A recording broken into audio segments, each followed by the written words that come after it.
What's going on, everyone? Welcome back to episode 122 of the Lombard Trucking Show. Thank you once again for being here. Was off last week, was out of town with my wife's family on vacation. It was a good time to spend time with them. So apologize for no episodes, no stuff, no motivation for last week, but got a great one for you today. Before we get rolling, number one, yesterday, very proud. Number one, also advice, just, this is a fitness related show. And if you're somebody out there thinking it's too late or your best days are behind you, you couldn't be more incorrect. If you don't know me, I have a testimony of losing 100 pounds and now competing, training for Ironman, raising money for Wreaths Across America. I did a triathlon yesterday, placed third in my age group. So you can compete at a high level. It's never too late. And it's all part of the training repertoire of raising money for Wreaths Across America. And again, we're raising money all year long into next year. You can donate one wreath is $17. You can go to wreathsacrossamerica.org/Lombard as I get ready and get geared up for Waco's 70.3 in the full Ironman Texas next spring in April. Also, before we get rolling, big shout out. I was wearing, I had the Super Coffee colors at the triathlon yesterday, running it. As you know, the episodes are brought to you and energized by Super Coffee, which is the better option for your energy needs if you're out there over the road or driving a desk out there for you other industry folk. And you can go on Amazon, get Super Coffee at a discount using that code Lombard20. Go get you some. It's delicious. Started my morning with it. Started triathlon with it. So dominated in that triathlon yesterday. Started the day with a Super Coffee. Is correlation causation? Yes, it is. But without any further delay, because I want to give her the most amount of time, this is an absolutely amazing human being. I had the privilege of meeting her over at the Mid-America Truck Show in Louisville back in March. This is somebody who's got years of business experience, wise beyond her years. I've been following her on social media for a bit and kind of tracking along with her journey. And she's got one hell of a story and is out there putting in the work. She's over the road right now. And, without any further delay, I just want to bring her right up onto the stage to chop it up. Miss Gabrielle Simmons. What's happening? Hi, what's up? What's up? And where now, do you know where are you joining us from? Somewhere in Oklahoma. Somewhere in Oklahoma. I think in the truck. I know in the arena. I know it kind of brings me back because that's how I used to record so many of the episodes. And I used to love being there with the tray pulled out, after workout, still sweating, getting on there and then just sending it. It's nice. Just real raw footage. Love it. Yeah, actually in the arena, as they say. But I appreciate you. I appreciate you jumping on while you're over the road. I mean, once again, it's a tough lifestyle, so you might be wanting to get to bed. So I appreciate you, staying up to have this conversation. For the people who are coming in, tuning in live, thanks for the people jumping in here now. But let's get right into it, man. Walk us right up today. What's the Gabrielle Simmons story? Where are you from? Kind of walk us through your whole life story. Yeah, absolutely. Also, thank you for having me and being flexible with me today. Because as you know, being out here on the road, it's I thought my load was going to be this and now it's this. And so got to adjust. But yeah, appreciate you being flexible. So I'm from Colorado, Springs, Colorado. Grew up there, bounced around quite a bit. Went to a whole bunch of different schools as a kid, 13 different schools my whole life. And so kind of just always grew up as a loner. So this lifestyle super works for me, because I don't mind, being out here by myself. Actually really enjoy it majority of the time until I don't, right? Until you get a little lonely and you want people around, you want to socialize. Actually, what got me into the trucking industry, I out of high school, I did office jobs, customer service type work, and really enjoyed that. I made more money than most of my fellow friends, who were fresh out of high school and stuff did. But I actually was with someone who was from another country, and his dream was to come to America and to be a truck driver. And so he had already been here for several years, but hadn't quite achieved that goal of getting into trucking yet. So he was excited to connect with me and the ability that I had to do the paperwork and just kind of all the things that he didn't quite understand how to put together. You were dating this guy? Yeah. Okay. Wait. Yeah. Sorry if I was oversight. You said with him. I just didn't. It could have been a family member or anything. So you were dating this guy recently out of high school. Where'd you meet? I used to work for him, actually. He was 20 years older than me. Oh, okay. And, I got you. Yeah, and I used to clean floors on a contract on the military bases, and he was my boss. So out of high school and newly 18 was dating him and helped him start the trucking business. So he bought a truck cash and decided to lease onto a company, right? And so that's usually pretty difficult, as most of us in the trucking industry know. It's hard to just get your CDL, get a truck, and get on with someone without having any prior experience.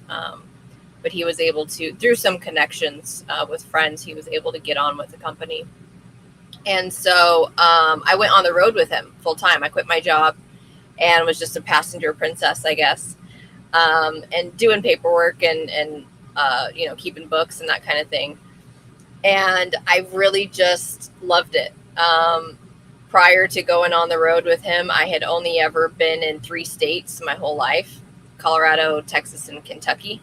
And so to get the chance to see all these different states was incredible. And so that's really what gave me the taste for trucking. If it were up to me, if I wasn't so young, I would have got my CDL then. But, can't even drive interstate until we're 21. So that relationship ended, and I went back to the office jobs and worked that until I was 22, at which point I donated my eggs, my ova is what they call them, which we create many, many eggs for our whole lives. So I still have eggs. That's something a lot of people are like, oh my God, you gave all your eggs away. Now you can never have children. I don't know that I want children, but if ever, I still have eggs. So I was able to donate, and during the donation process, the recipients actually contributed. They donated funds to me for me going through this process and giving them my eggs. So I ended up with $11,000 after doing 2 egg donations to 2 individual couples. Damn, I might talk to my wife. She moves. I could use 11 grand. Yeah, right. Yeah. It's funny because guys are, men are always like, oh, I got plenty of sperm I can donate. It's like, they pay you guys like $100. Like you guys are a dime a dozen when it comes to that. And I've looked into that. There's one place in Austin. They don't need you can't come off the street and do that. You got to have this resume. They're like college education, can't have drank in X amount of months. They want like, they're looking for like D1. It's like when you read the requirements, they're like, oh, it's like they only want D1 athletes to donate. Yeah. And it's similar for women. Like, I now at this time wouldn't qualify. At that time I qualified to donate my eggs and to join the agency where the people who want to receive the eggs, they can basically look at your profile like they're looking at a Facebook profile kind of thing, and select, based on your characteristics and background, if they want to receive your eggs. So yeah, I was 22. I got $11,000, which was the most amount of money I've seen anyone in my life, my family even, have at one time. And so I didn't know what to do with it initially. And I decided to quit my job and go to trucking school. And everybody thought I was crazy, but I knew that's what I wanted to do. So I did that trucking school. I went to United States Truck Driving School in Colorado, Fountain, Colorado. It's a good school. They've been there for a long time. And then immediately went to go drive with Schneider. So I am still very proud of being a pumpkin, a Schneider driver. I thought Schneider was an amazing company to work for, and after being a company driver with them for 10 months, I went and did their lease to own or lease purchase program through SFI. And so I, at 23, started my first business being, a trucking business, and got a 2018 Freightliner Cascadia, a nice little freight shaker. I was going to ask what year you had started with Schneider. As a company driver, 2017. Okay. Yeah, just to have the timeline. So 2017, 2018. So technically you got into a new truck. Yeah, it had 40,000 miles on it. Yeah. But because it was slightly used, I saved like 30 grand on the purchase price. So I was like, oh yeah, give me that one. I don't want the brand new one for like 40,000 miles. Like, it's nothing. Yeah, no, that's a hot topic. Lease purchase stuff is definitely a hot topic that we've gone into a lot on the show. I know at Matt's at the truck show this year, there's a truck leasing task force that's been put together by the FMCSA. Steve Viscelli, author of the book The Big Rig, is on that. There's an economist from the Teamsters. It's a hot topic when it comes to labor in the industry. So I'm definitely curious to hear about your time with that lease purchase. How did it end up? I thought it was great. And during my entire process of leasing that truck, I met and connected with countless other drivers who had leases. And I found myself explaining to them what they got into, because I'm very much a detail-oriented person. I'm going to read a contract before I'm going to sign it. I'm going to write down numbers. I'm going to make sure that I understand the expectations of the costs and what I can make before I go into something. And unfortunately, I think lease purchases have a very bad rep because so many people get into them without that understanding. They don't read the contract. They don't even look at the numbers. They're just happy and proud to say, hey, I can put my name on the side of this truck. And we know that there's so much more to it than that. I personally, not married, no kids. I was like, hey, this makes sense for me because I can live in the truck and run hard, and I can dedicate, a 3-year lease. I can dedicate 3 years to running hard full time. And at the end of it, I'll have a paid off truck. And I understood that it pretty much required that of me because the payments were so high. The weekly payment on my lease was roughly $1,200 a week.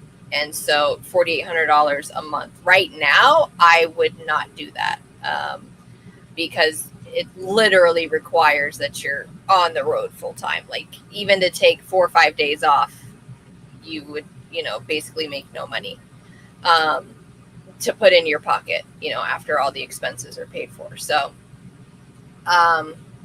that's really my take on the lease purchase. I ended up meeting my now ex-husband, and he came in and drove with me in my truck for a year. We drove team, and then we refinanced it. We went to Daimler and just got a normal monthly finance on the truck. So we got it out of the lease with SFI, and that changed the monthly payment to about $2,200 a month. So that made it a lot more affordable for us.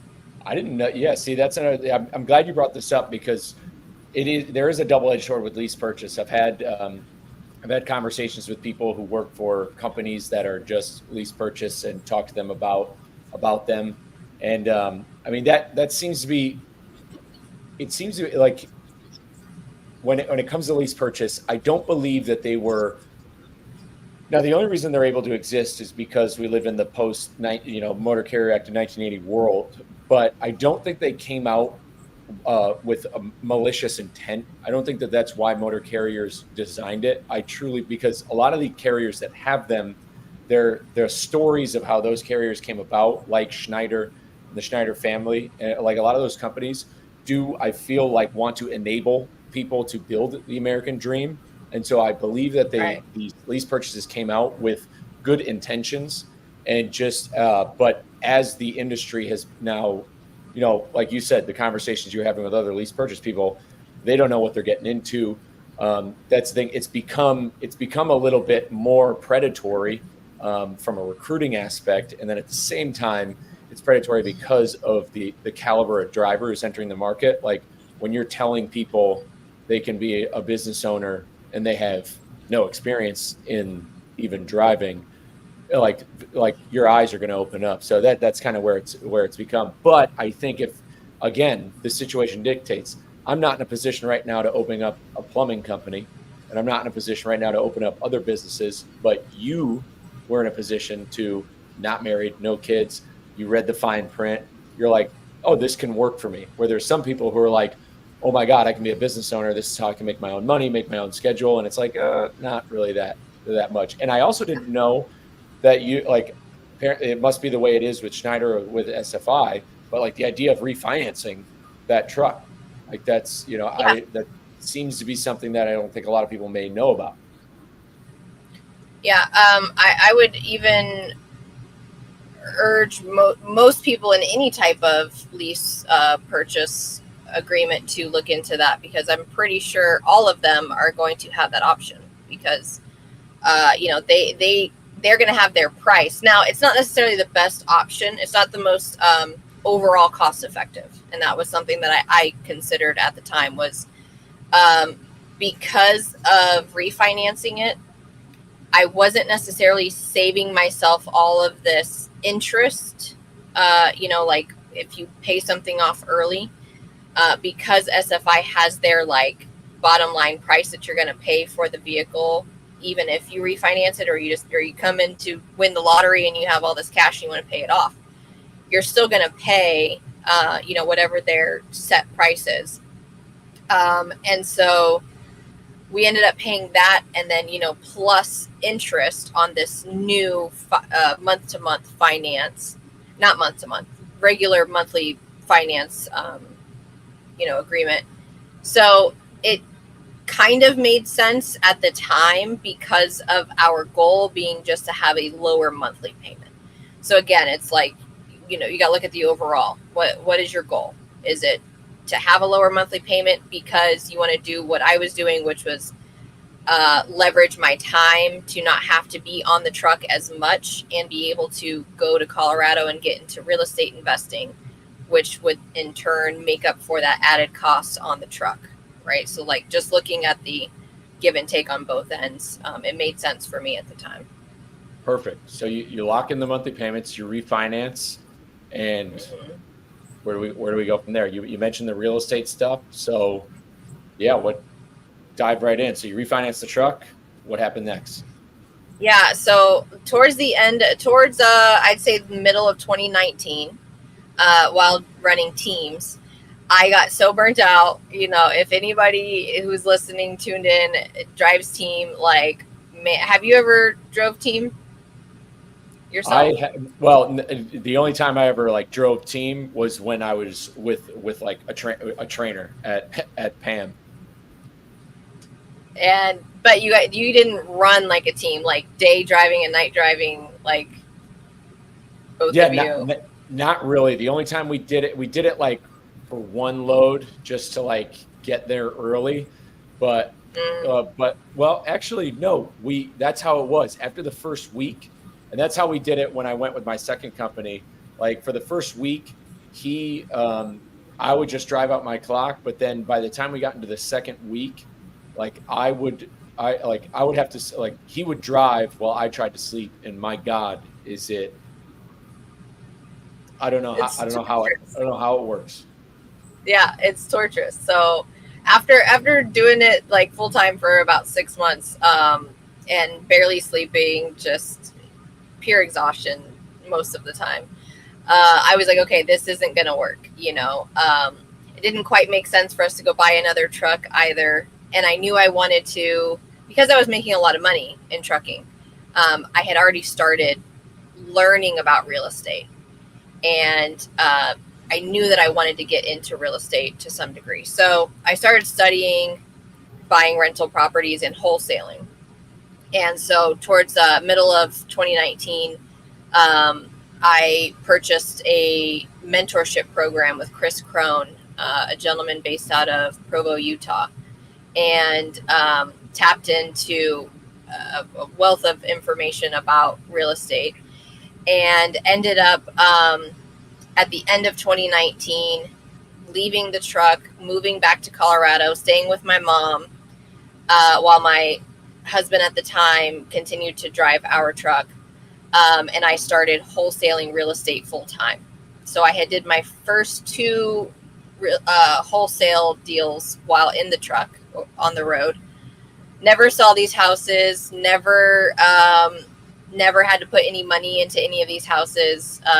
For those of you who aren't familiar with what wholesaling is, essentially I get in touch with a motivated seller, somebody who needs to sell their house, needs keyword, unlike most people who are selling their house because they just want to.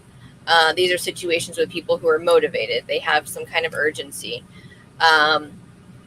You get in touch with them, you give them a offer, a price that makes sense for you as an investor, not for you as somebody who wants to go live there and raise a family and decorate it and make it look cute. As an investor, you're going to need to buy that house at a price that makes sense, which is usually below market value. So that's the hard part of wholesaling, is learning how to evaluate those numbers to offer a number that makes sense. So say the seller agrees, then you get it under contract. Well, as a wholesaler, that contract states that I have the right to assign that contract to somebody else who's going to actually buy it. So I never put any money into buying the property. My name actually never goes on the title. I never own the property. I own that piece of paper. That piece of paper gives me the right to sell it to somebody else, and I make the money in between. So my first deal, I made $8,000, and my deal after that, I made roughly $12,000. So in a matter of 3 months, I had made about $20,000 on top of the revenue I was earning, while trucking. And so I was like, yeah, this just makes too much sense. Like, and the time it took to do the work to close those wholesale deals was like maybe 8 hours combined.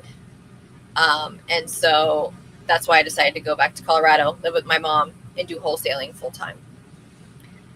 So that was early 2020. I also bought my first investment property at the age of 20. How old was I? 24? Maybe 23. Wait. No, I was still 24, I think. And I bought a duplex in a shitty neighborhood, horrible area that I would never want to live. But the numbers made sense. So I bought this duplex where all of my monthly expenses were about $790 a month, and I rented it out for over $1,700. So after, yeah, it is better than freight brokering. Still, you're dealing with a lot of people though, and it's a different kind of people you're dealing with, in dealing with real estate and people who are motivated to sell. But so I was cash flowing $500 a month off of this property that I paid like $6,000 was my down payment. I ended up getting half of that back by the realtor offering some special deal with me. I put $700 into putting up a fence around the house, and that was it. So on top of all of my monthly expenses, I was able to cash flow free and clear $500 a month. And so that was kind of just over here doing its own thing, like making its own money. All the money I made from that, I just kept in that account. And then I was still wholesaling, right? And still going on the road occasionally to truck with my partner at the time. And we would take a load to California, come back, just easy stuff like that. And so I did that for a year. Then I started coaching. I started teaching people wholesaling. I really have a heart for giving, for sharing, for teaching. And, you know, I've never claimed to be some guru or someone who like, I know all the things. I most certainly do not. But I just wanted to teach people what it is that I learned, how I learned it, and how they can take that and go and do better. So I started coaching real estate and built up a team. I had over 12 students, and we were just doing deals left and right. Like, it was crazy. And this was also during COVID, which in Colorado Springs, our real estate market was actually booming at the time. So all of 2020 was slow for me in real estate. 2021 was crazy booming, made a whole bunch of money. I got into Airbnbs. I had 4 Airbnbs that I acquired through arbitrage, which, if you're not familiar, that's just where you rent a property, but that rental agreement states that you're allowed to sublease it out as a short-term rental. And so a lot of people were doing this when Airbnb started getting popular, but without actually properly arbitraging it. They were just taking their, you know, apartment that they were renting and then putting it on Airbnb, even though that wasn't allowed. So not that. You know, how I do it, we actually are in agreement with the homeowner that we're going to rent it out. So that was great. I've also taught people, you know, how to get into that, how to expand that.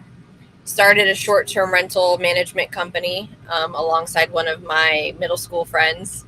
And so we built that out and had several properties that we were managing, and acquired some land that I planned to build on. This one property I bought up in the mountains in Colorado. I planned to build like a dream cabin for my mom one day. And all things were going great. The trucking was still doing good at the time. I ended up retiring my ex-husband from trucking, from working, and hired a driver to go drive the truck. After about a year, that didn't really work out anymore. So then I ended up selling my truck just before starting this new company, actually. And then I regretted selling my truck. But at the end of 2022, real estate, you know, the interest rates went up significantly. Now, luckily, I was a part of some amazing groups of people and people who are way smarter than I am, who study economics and who had warned me, you know, on some plays I needed to make prior to the Fed making their announcement June of 2022. So I was able to sell off some properties and get out at the peak. But then, like, everything just changed, you know, with the interest rates going up so significantly. And so I also had some family stuff going on. My brother made some poor choices that I ended up bailing him out of jail and taking on caring for his family and putting them in one of my properties for a while. I had custody of my niece and her 3 sisters, all of this at the same time. And this ultimately led up to me being way over leveraged with the properties, with my time, with not having enough help. And then I ended up going to file my taxes and found out that my CPA, who I started with when I started my trucking company, actually, this was a very well-known company that did a lot of truckers' taxes and bookkeeping. This company had employees who were intentionally, is what I was told, screwing people over on their books. And so that's exactly what they did to me. I went to file taxes and found out that for the last 5 years, everything they filed was either wrong, incorrect, missing. I had 7 LLCs that were all done wrong, filed as partnerships when they weren't supposed to be. They were supposed to be S corps. Write-offs weren't accounted for. They double claimed my income the year prior, which was the year that I made the most amount of money I've ever made. And so I ended up with this gigantic tax bill, not enough capital to go and try to fix it. You know, going back to them and saying, hey, this is wrong. What's up with this? You guys need to make an amendment here. You need to change that. Where, you know, did you not get these documents? All of these things. And I was left basically shit out of luck in that situation. And I turned to filing bankruptcy finally. So that was a really big hit for me, being from the time I was 18. I never in my life missed a payment. I've never even been late on a payment on anything ever. And I literally, my bankruptcy attorney, when I went in there and told him, like, yep, I need to file bankruptcy.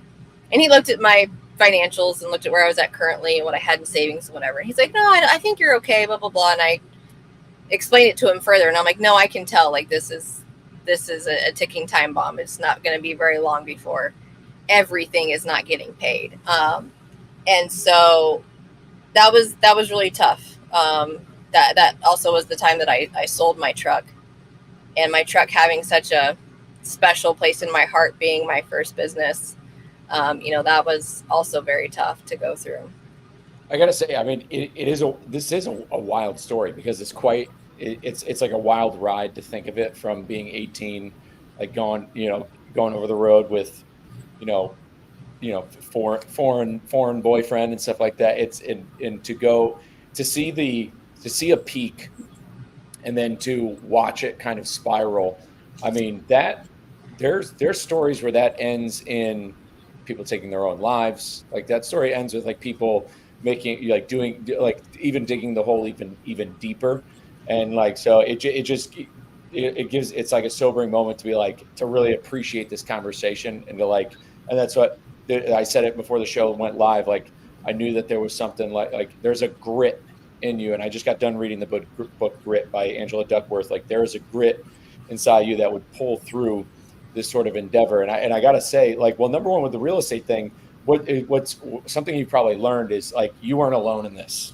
Like, number one, like, especially like Austin with the Airbnb stuff and that arbitrage, like that like Austin, like there was this huge peak, and then that bubble burst, because that's where I'm at. I'm in Central Texas. It burst there. It burst in, like places like Denver. I'm pretty sure, Florida's hurting on it. There's a lot of places that are like that, definitely got beat down bad with that surge. But I mean, it was smart how you did it. A good friend of mine, he owns 2 investment properties, but that's what he ended up doing. He followed kind of the same route. Like, he bought a course, so to speak, and he's considered doing the same thing. Like, now he kind of knows the game, and he's like, I could put something together, and, like, and probably sell it to, like, our friends or something if they wanted to get into it, like, get all the info, like, if he gives them the line by line on what to do. So it's definitely not a bad idea. Yeah, it's not like you were predatorily selling people, ways into the real estate industry, and it was like this get rich quick thing. So it's like, it's good on you to, like, want to pay it forward, and you built a team around you that was, like, helping you, especially with wholesaling, which I can imagine. I know that Alex comments, this sounds better than brokering freight. I feel like and I love your terminology, how you said these people need to sell their house, and they are and the type of the very motivated seller they are, leaving out the situations that put people in those positions to sell under market value. I imagine, like, that type of clientele, it is hard to work with, and it's, like, pretty cutthroat. So, I mean, talk about a mental headspace to be able to work through that. But so you go all the way up top, you come down, you got to file for bankruptcy, but we're having this conversation. How do we I use the term sleep on the battlefield. That's something I got from Napoleon. You clearly have decided to sleep on the battlefield and get through it. Victory is imminent in your mind. How did you crawl under this barbed wire? How'd you make it out on the other end? Yeah, no, while I was laying there, I also came to terms with realizing what all of that had brought me to mentally and physically. So I was at my worst mentally and physically. I was the heaviest I've ever been. as far as how much I weighed. I wasn't super happy with my body and my appearance. And so that definitely took a toll, on top of feeling like a financial failure, just feeling low in myself as a whole. And so I think that that was probably like just me rolling over, I guess, to be ready to get out of the battlefield and ready to climb under that wire was getting in the gym just a little bit, getting out and hiking and being like, all right, like, let's just, I don't know where to start when it comes to the money, when it comes to the business, like how to clean this up. I didn't have those answers yet. And I didn't have a whole lot of faith in myself either. I really took that harsh. Like, it was mentally, it did a lot. But just getting physical, working out, and even when I didn't want to, getting in the gym definitely helped. And so I didn't pay any attention to the scale. I'm like, I don't care, if I lose or whatever. I just want to do this because it feels good.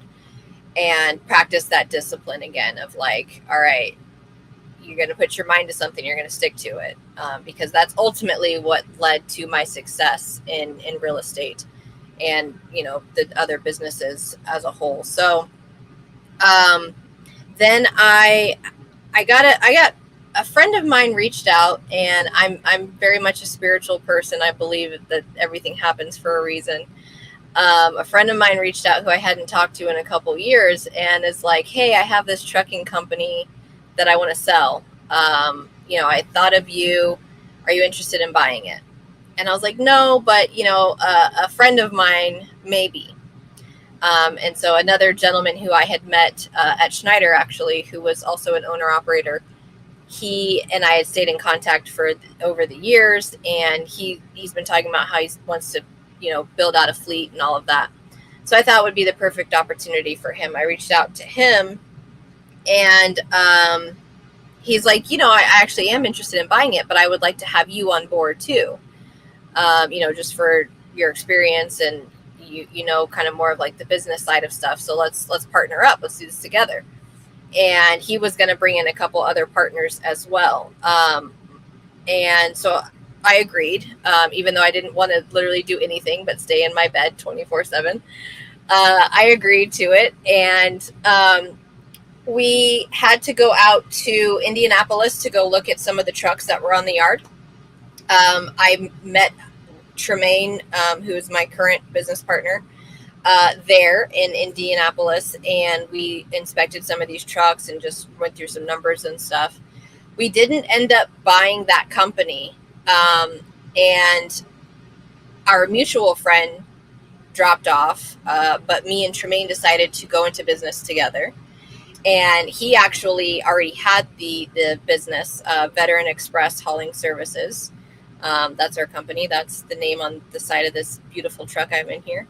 And he started this business actually in 2018, and was running it, doing everything by himself. Some of the drivers had left in 2022.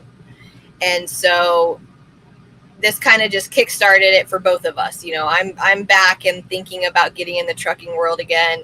He's back being pulled in to look at potentially buying this business, but it's like, okay, well, we can just restart this business and build it up from here together. And so that's what we've done. And I credit a lot of my where I'm at now, and just my ability to have faith in myself again, and to have something I feel like I'm striving towards and that I'm proud of and that I'm good at, to having the opportunity to connect with my partner, because he believed in me when he didn't have to. And so he came and provided the capital for us to buy the trucks, the trailers, get everything started. Restarted. Like I said, he already had the company, but he had since sold all the equipment and put deactivated the MC.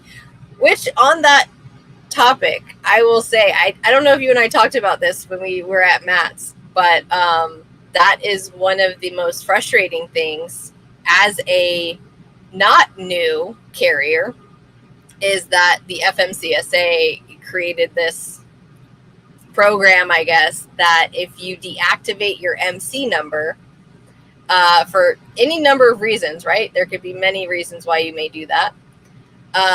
That when you reactivate it, if it's not within, I believe it's 30 days, don't quote me on that, it might be 60 days. If you don't reactivate it within 30 to 60 days, you will be treated as a new carrier. So yeah, you got to start all the way back over with the brokers and all that stuff. Yeah, and that is detrimental to a business that has been in business for 5-6 years, to go and be treated as a brand new carrier, not have the opportunity to run.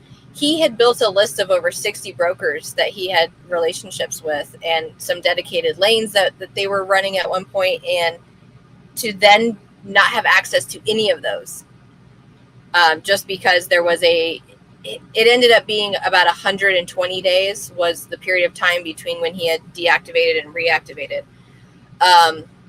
So just for whatever that's worth, if anybody's listening and is thinking about deactivating your MC for any reason, just know that is what could come on the other side of it. And that's been my argument with FMCSA. I've reached out to them many times and just explained, like, hey, maybe we should let people know that beforehand. Yeah, we one of the last owner operators I had on the show, like we talked about that, Ilya Denisenko, about, because that's what he's been like making content about, was like trudging through being a new authority and like working with carriers, but and like how he's like managed to navigate that by just continuing to build relationships with people, even if people can't give him the business now. He just maintains it. And yeah, he's at 6 months now and he's cruising along, but apparently you guys are able to trudge through it. Two takeaways there from what you just said. Number one, how when you were down and out, you, like, the first thing you did was got your body moving. A big reminder to anybody out there who thinks that if they're down and out, like literally you were bankrupt, world's caving in, but you're like, I can't figure this out, but I know what I need to do, and it's I need to move my body. That got your brain flowing again. And in a way, that energy you put out in your output of getting back to exercise, that energy came back in swing with the second point, which is relationships you built through trucking, positive ones, of people who thought of you, and they reached back out and conversations started happening, and it got you linked up with Tremaine and back into this business, back into the driver's seat. And so, yeah, basically, but so how long have you been rolling with them? Where's the authority at now, active wise? Yeah. So, I took the position as the chief operations officer. So I run everything with the business. We have 2 other drivers, and 2 other trucks. And, I put myself in the driver's seat of one of the trucks so that I can essentially just keep replacing myself. So I'll drive a truck until we find a qualified driver, put them in the truck. Boom, we'll go buy another truck for me to drive until we find a qualified driver, so on and so forth. So we are currently at about 8 months with our new authority, and plan to reach 5 trucks by the end of this year. Ultimately, I have a personal goal of 10 trucks for our fleet by the end of the next year. But really, it's just a matter of how many trucks make sense. We really want to build out this company to be a tailor-made type of company where we are meeting the needs of our client. So that's what we're doing. That's what I'm doing, is building the relationships, talking to people and looking for, contracts that we can get on. We have done all the registration, all the things. So we're SAMS certified, service disabled, veteran owned small business, thanks to Tremaine and his service in the military. And so, yeah, we're getting out there, we're bidding on contracts, we're meeting people and creating those relationships. I'm running into a little bit of difficulty there, given we don't have 5 trucks yet. And I mean, I understand that's just kind of the name of the game. A lot of opportunities require you to have at least 5 trucks to get on something dedicated, and that's what we really want. But so we're hiring drivers. We're offering unique opportunities because one of our main terminals is in Columbus, Georgia. One of like the opportunity that we have going right now is looking for company drivers in the area who want a little bit more flexibility with home time. So like what we're offering is where you have the option. You can drive for 2 weeks and have 1 week off. You can drive for 3 weeks and have 1 week off. But just focusing on that, ability to give a driver a whole week off, or maybe even 2 weeks. We have an older gentleman who's considering coming to drive with us, and he's like, hey, he lives right down the street. So it's like, well, we could just kind of swap the truck back and forth. You drive for 2 weeks, I'll drive for 2 weeks, whatever works. But we aim to create new opportunities. We do want to get into leasing trucks to some drivers at some point too. But I want to do my homework and make sure I understand that we're staying within, whatever guidelines there may be out there. So it's not seen as a potentially problematic lease opportunity for anybody. Yeah, you want to make sure that the carrier makes money, but you also want to make sure that the guys leasing are also making money too. It's always important to have that dialed in. So you're hiring company drivers. Yeah, capacity is definitely going to be, that's what you need to market for especially for those lanes. That's what everybody wants, especially in this like down market. What are you guys? I know I've seen on your Instagram you're pulling a van. Are you guys primarily pulling dry van? Do you own the trailers? You thinking about diving into open deck, reefer? Yeah, so we've done reefer. We currently have dry van trailers. We also have experience. All of our current drivers have experience pulling tanks as well, tanker and hazmat endorsements. We are open to anything and everything, when it comes to open deck or, any heavy haul type work. We don't currently have that experience in-house, but we do have relationships with, other people who do. But for us, it's just like the right person, opportunity that comes and says, hey, this is what we need. Boom, boom, boom. This is what we're willing to pay. It's no problem for us to go get the equipment, whatever trailers may be needed, day cabs, whatever it is. So we actually have about 3 months ago taken an opportunity to pull trailers for another big company so our trailers have been parked and we're just pulling trailers for this other company right now, and they're dispatching. And that's working pretty well, I would say. Still not, the ultimate goal where we want to be as far as the pay goes for our company or our drivers. But yeah, we're getting there, moving in the right direction. Awesome. No, this is awesome. This is good stuff. You guys, yeah, moving forward, slowly bumping that line up. And I think, from what everybody says, from what the market says, and I know Craig Fuller from FreightWaves mentions this about the market turning around. I mean, everybody's kind of already has their eyes on 2025, looking at the holiday season and into 2025. So going into next year, I think a lot of stuff's going to turn around for you. I mean, you talking about hiring drivers. What's there's drivers. I mean, there's we got over 100 people on Twitter tuning in. What do you got for a driver? So if a guy wants to come drive for you guys, what do you offer? We offer 30% of the gross revenue, that the truck makes. Flexible home time. If you're based out of Georgia, we can offer that flexible home time as far as doing a week off at a time. The equipment, we only buy Kenworths. I know a lot of drivers may be particular about what kind of equipment they're getting into. We only buy Kenworth 2020 or newer T680s. We are also supplying all of our trucks with TVs, and I'm considering supplying them with PS5s because I think that would be freaking cool. Just to, make drivers who like to game have that little extra perk. What else? I I don't have my little sheet in front of me of everything, but I think that covers the basics. Yeah. Yeah, and I noticed you've been posting on Instagram. You're also, if people want to lease onto you, you're accepting owner operators as well.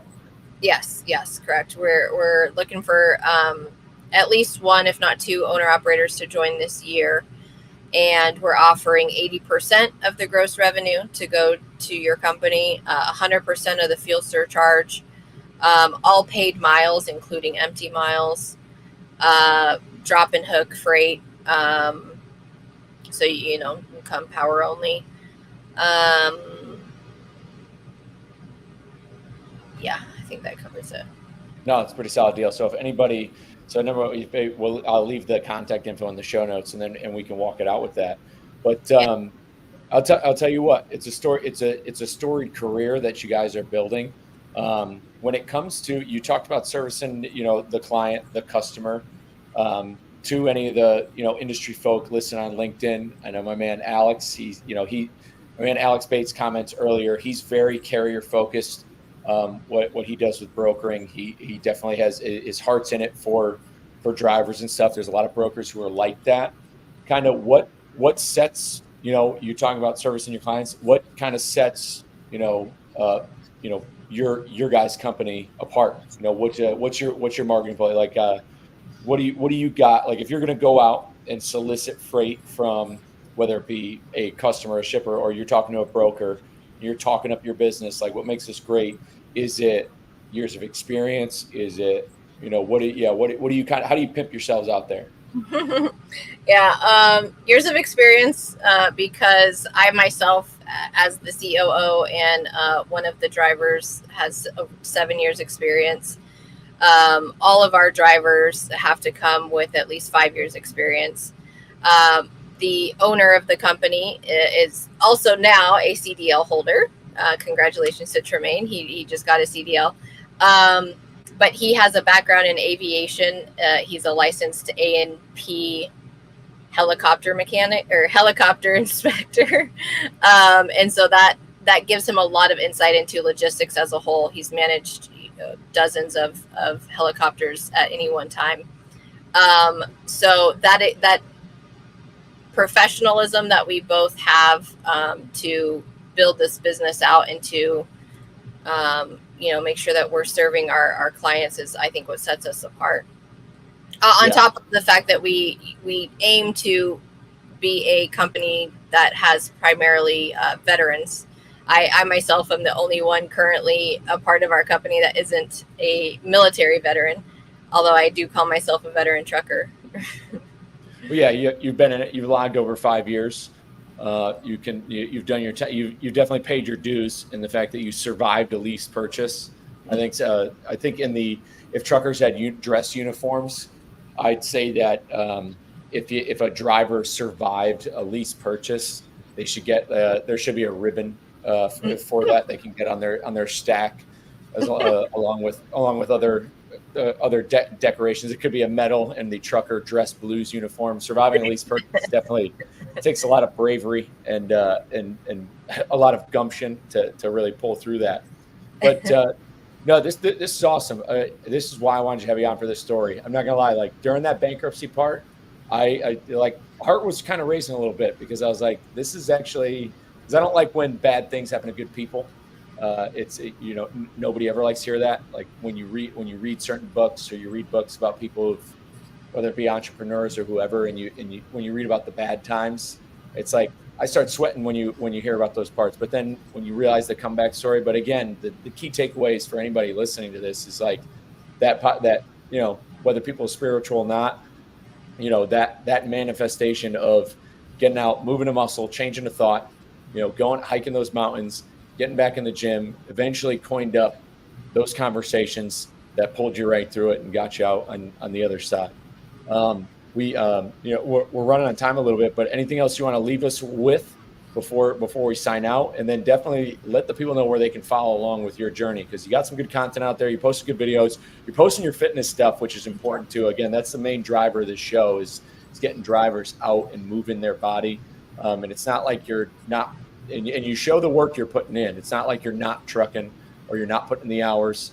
You're doing a 3-week stint right now Yeah. over the road. So it's not like you mentioned before you got on the show, you're still running a crazy schedule, but you're able to do it. So yeah, where can the people find you? You got any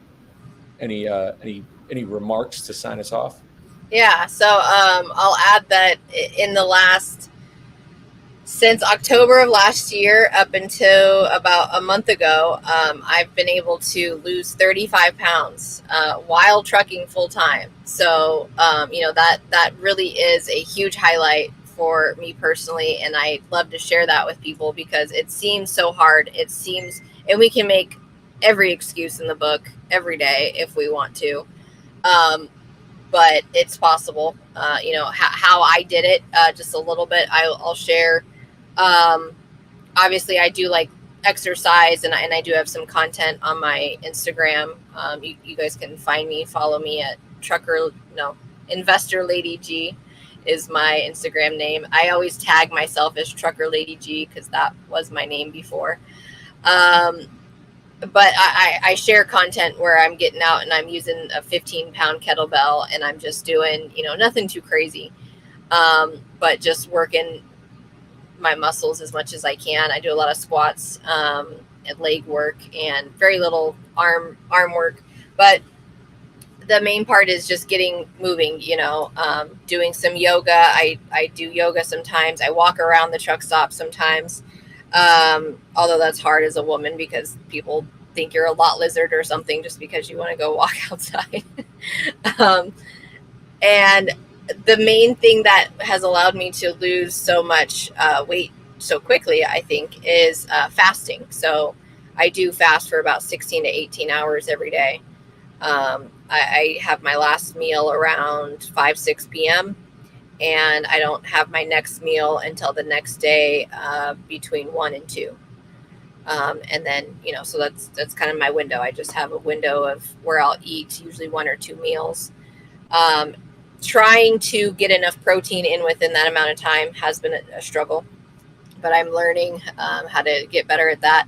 I'm going to be ordering some of those super coffees, and yeah, definitely get some of that because that sounds great, and 10 grams protein. But yeah, so I encourage anybody who's watching that's driving, just get out there and move, and don't allow yourself to make those excuses because it's never worth it. We feel better. We have more energy to drive. We need less coffee with the more that we move and treat our bodies right. So I'll leave us with that. You guys can find me on IG, Investor Lady G, Facebook, Gabrielle Simmons.